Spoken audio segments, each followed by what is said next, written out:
Hey guys, I'm Katee Sackhoff and you're watching SFX.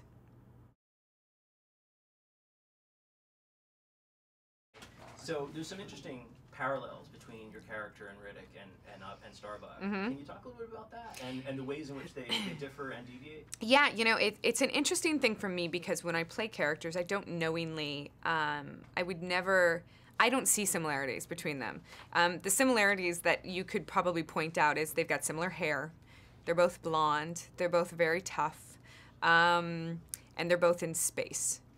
Those are probably that's probably where the similarities end, to be honest. I think that Starbuck had a lot of issues and a lot of trauma in her life that that affected and forced her to become who she was. Doll doesn't. Doll was probably came out of the womb with a gun in her hand, and this is just who she is. She's incredibly tough. She's very unforgiving, and that wasn't Starbuck at all.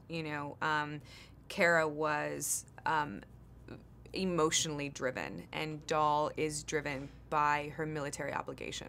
It's very different. Well, in this film, you're paired with Vin Diesel, and right. The two of you have some interesting similarities, and right. you both brought both physicality and a cerebral quality, I think, to your past roles in genre projects. Right. Can you talk about that and how you complemented one another? Yeah, personally, I don't think that you can have one without the other. I think that if you give your characters, especially your strong characters, many different layers and pepper them with a lot of different emotions and motivations, I find that they're more relatable and more interesting to watch. So I've always tried to do that. Being a fan of Vin's work, I know that he also brings a lot of heart to a lot of the things that he plays, and it's part of, I think, why his characters are so relatable, is because part of what gives them strength is their heart, and that's, I think, and their darkness, and I think that that's something that Doll understands. I think it's something that she sees in Riddick, and I think ultimately the main reason why she feels this kind of draw to Riddick is that she realizes that he could have killed her and didn't, and I think in that moment she realizes that this isn't exactly what it seems. And for the first time probably in the military, she's questioned authority, which is a very it's a very interesting thing for anybody who knows anything about the military. It's completely unacceptable. So there's probably a lot of internal questioning that was going on in her head. The film's kind of interesting the way it explores different genres and different modes of subgenres. It almost moves from sort of a road warrior to an aliens right. scenario. How do you describe it? Yeah, I mean, one of the things that I love about it so much is that you have these two completely different mercenary crews that represent something completely different, and they're both after Riddick for very, very different reasons.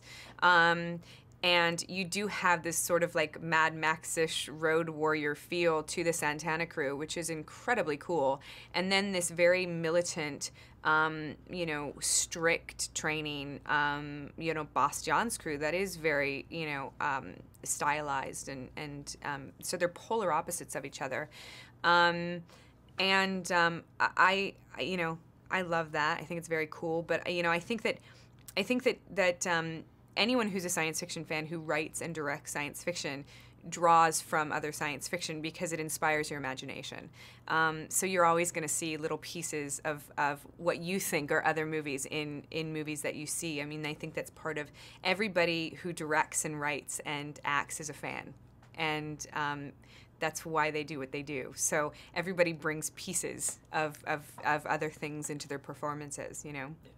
Well, speaking of other movies, I have to ask you about your next project, Oculus, because a lot of our viewers are excited about that. Can you talk a little bit about that? I haven't been, it's an interesting position to be in when, as an actor, you have two projects coming out pretty much back to back that you're so incredibly proud of. And Oculus for very different reasons. It's the first time I played a mom. And I played a mom to, 12 and 13-year-old children, which is very weird for me, being, I was 32 when I did it.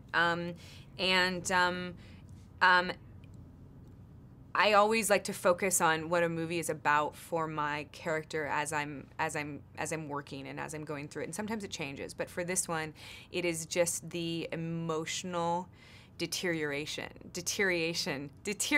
can't even say the word. I'm so tired. Sorry. That's been a hell of a shoot. Oh my gosh. She's emotionally deteriorating. I can't even say it. I'm so sorry. I promise I'm not drunk. Anyway, she's emotionally breaking down. So, and I think that that's a really, really interesting thing to play, to have a character start out so beautiful and put together and just fall apart and break down and really lose herself and become a very, very horrible person. That's all I'm going to say, but it's a fantastic movie.